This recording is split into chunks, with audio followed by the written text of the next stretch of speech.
Right, so we can make that very clear. So we've had people suggesting it in chat, and it definitely sort of after doing some research and seeing some people confirming that definitely is worth it. So that's kind of what I've been doing now. Is I like doing the whole chaos dungeon just fine, but what you do is you do your first 2 for the day for sure. You run that all the way through.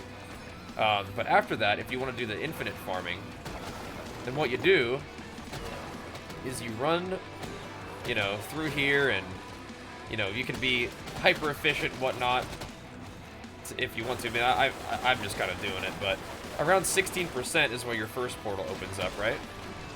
So you kill these guys, first portal opens up, you go through insta. Then in the next area, you try to find all the rares. Try to get the rares grouped up. They're not that grouped up right now. Group them up. One-shot them with your awakening. Then you kill the other rares that spawn in. Just kill more stuff until the other rares spawn in. I don't have awakening yet, but you get them all grouped up. One-shot these bad boys. You get the big boss to spawn. If you want to be real fast about it, once the big boss spawns, you can use your awakening on him too. Wherever they are. They're not spawning yet. I gotta kill a few more normal mobs to get the big boy to spawn in. When the big boy spawns in though, you use your refreshed cooldown awakening on him to one-shot him. So you're burning through a fair amount of like awakening juice doing it this way. But so what's gonna happen is now I get I got a gold portal. Okay, so now I stay, right? That's really lucky. I've gotten some good portals today. So if I didn't see a gold portal, if I saw a blue portal, then I leave. But since we got a gold portal, we go in the gold portal and we stay. We got a red portal last run, so this is crazy. So yeah, you definitely want to stick around for the gold portals or the red portals. You go through, but yeah, if I got a blue portal, then I just leave the dungeon and run it back. There we go, extra juice. But once again, this is only after you do your first 2 for the week, right? Or sorry, for the day. But yeah, blue portals is like, it takes you to this area, which I think is still kind of fun, but it takes a lot longer. And it gives you less juice, so instead of doing this one, kind of slowly, steadily, you can just leave. I don't really mind doing the whole thing, but the reason why you're doing this is because you're really trying to optimize your ability to farm the red and the gold portals. Yeah. Didn't know about that? Yeah, now you know. It's just one of those ways to sort of make your infinite chaos more efficient, right? Because you can run these as many times as you want after you do your first 2 for the day. Your first 2 for the day give you straight mats, right? But these ones give you extra mats. Slowly, but they're bound, so you can actually freely use these and then sell anything that's not tied down, right? That's what I've been saying. If it's not tied down, it's going to the auction house. That's a really good way to make cash monies. Now, if you want to progress your guy, that's fine. Like in T1 and T2, absolutely. If it's your first character, you want to focus on progression, go for it. But some people, once again, have talked about this in the chat. And I know Stoops actually made a video about it recently. And if Stoops said so, then it's definitely a good idea. But basically, you just anything that's not bound to your character, anything that you can sell, just sell it if you can. Like that's what you can do with your honing mats, especially at T3. And you can start that as early as you want. I'm trying to like, I was using some mats to get to like 1325, so I have some more access to content and stuff. But yeah, you can just straight sell anything that's not bound to your character on the market.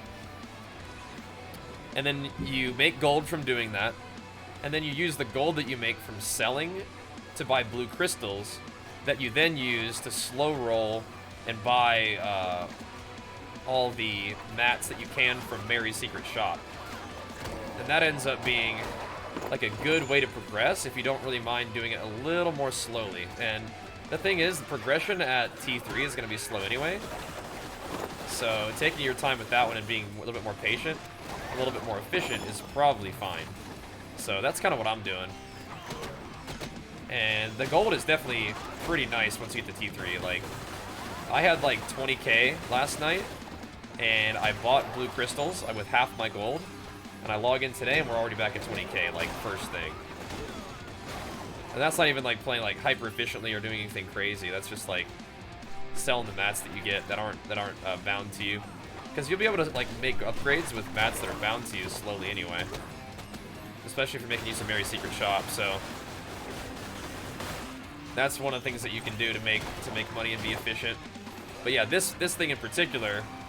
Like, I love Chaos Dungeon. I can farm Chaos Dungeons, like, all day. Be happy. But that's definitely one way to sort of make your Chaos Dungeon farming a little bit more efficient, is to make use of the, like, leave if you don't see your portal thing. And I don't need to be using my Awakening here to kill that, so it's a blue portal. We don't like it. I might one-shot these mobs just for fun. But hyper efficient is just to leave, right?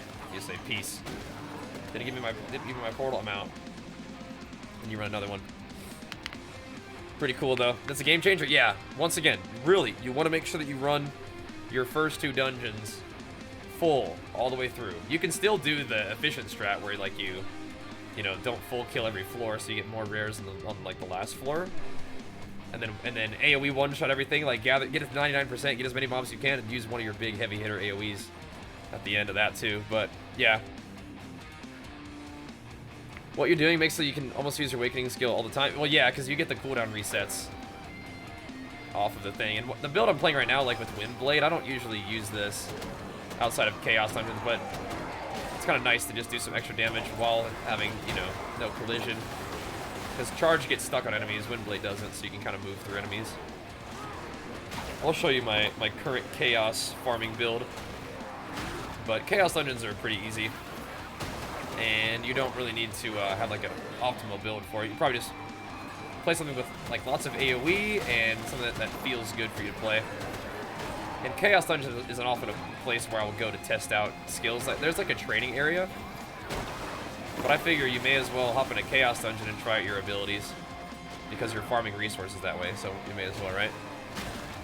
You may as well. You can scrap all this. But yeah. That's the strat with this one. And then you sell all your stuff that you don't need. Another thing to make gold, remember, is the Chaos Dungeons give you the honing mats. And then, like, the crystal, like the Guardian stuff. But then the daily Guardian raids give you leap stones that you can sell too. So I don't really need my Awakening to do that, but if I use the Awakening, then it's back. I mean, it's one-shots everything, and then it's back on cooldown for the other guys, so. If you don't want to spend the silver, you don't have to Awakening. But yeah, so Guardian raids give you the leap stones that you can sell, and then these things give you, like the actual like shards and stuff, the crystals that you can sell. Upgrade crystals. But yeah, the purple and red portals are a little rare. So you maybe end up doing a lot of reset runs, but even then, you get a lot of rares all stacked up on this place, and the rares are the things that give you the extra crystals and stuff, so. And by crystals, I'm talking about like the Destruction and Guardian thing. I don't know if it's actually called a crystal. It could still be called a shard. Even at this level, but.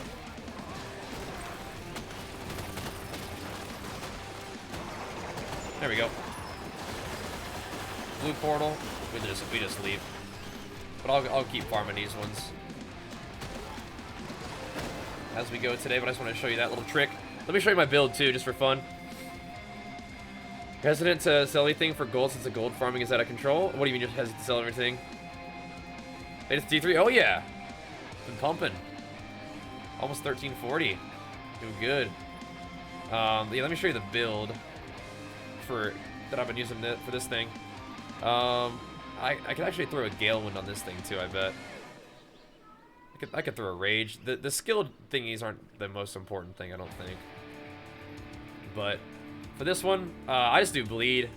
Because why not? I don't really need Tenacity all that much in these dungeons. You don't really need to like wind up your attack slow either. Finishing Blow, so it hits the little mobs harder. Lights Out for the double tap. Then if you can put whatever you want on there. I have it casting just a little faster. I love the big Blade Storm though. I have it so I can hold it down for longer and do even more shreds. I have a bigger AoE, and then I have it doing this one, so it like hits twice, and I have a big purple bleed rune on there, so it's like big AoE, putting bleeds on everything, hitting multiple times to stack the bleeds faster. I think it works that way. They've got a faster attack speed and just more damage on the Tempest Slash with a Rage on there, so sometimes it like procs faster attack speed for me and stuff. We got Hellblade. We're doing the Leap, although AoE would be kind of nice too. The Leap is good, but I wonder if that just more AoE would be good in this place. Because if I don't even leap, I just sit there and just plant it down. I'm gonna have to try this next time. I'm gonna try this. I definitely am messing with my stuff all the time, but although leap does have a little +2 on it, so that could be good to use. Anyway, more damage on that one when I'm low health, and I'm always low health because I'm playing Mayhem. I don't like to hold it down, so I just instantly, bow, pop it off. This has stagger damage on it. What we're gonna do there is we're actually gonna not do stagger damage. And I might just chuck a Rage on there or something like that. Chuck a Rage or chuck a quick recharge on it. Let's chuck a Rage on there. Quick recharge would be good too, though. We'll chuck a Rage for now. It doesn't really matter. I have Windblade on there, just for movement. Apparently, I didn't even have a thing on there. That's funny. Oh man. You can tell I changed my build a lot because this thing isn't even socketed. Bleed could be fine. Maybe just reduce cooldown movement speed's probably fine too. Let's do reduce cooldown. Although Bleed, getting a Bleed on everybody, maybe I'll do that. Bleed sounds kind of fun. Strike Wave, make it come off cooldown faster. Make it do big AoE, and I use the fire one. I just like the fire one. The charge up is kind of fun too, though. I feel like for the dungeons, maybe charge up faster is pretty good too, because your cooldowns kind of get reset naturally just by killing stuff. Maybe I'll try that and just let it rip, or I could do the charge ups, make it do more damage, because I do have the thing for this, for my skill thingies, my gear. Red Dust, attack speed, a little bit extra crit. I don't have it fully juiced, but we'll get there eventually. And then this thing is the heavy hitter, man. Crit rates up. Push immune foes is kind of cool. But I feel like for Chaos Dungeons, I may just do this instead. But this is kind of nice to have it there, just because it does sort of one-tap the rares. And then I have it on Flamestorm, which is making it do more damage when I'm low HP. Which I'm always low HP because of Mayhem. I have it casting fast. Red Dust puts a bleed out. This casts a little bit faster. I feel like I should put the purple Gale Wind should probably be on that thing, though. I want the purple Gale Wind on this. There we go. That'll do. There's the build, though. Is there anything else? Oh, my engravings are, like, way jacked up right now. Don't look at my engravings, guys. I'll work on engravings as I get better accessories from doing the dungeons and stuff. But yeah, that's the power farming chaos method. That's the way to make gold. That's the build. Go nuts. Have some fun with it.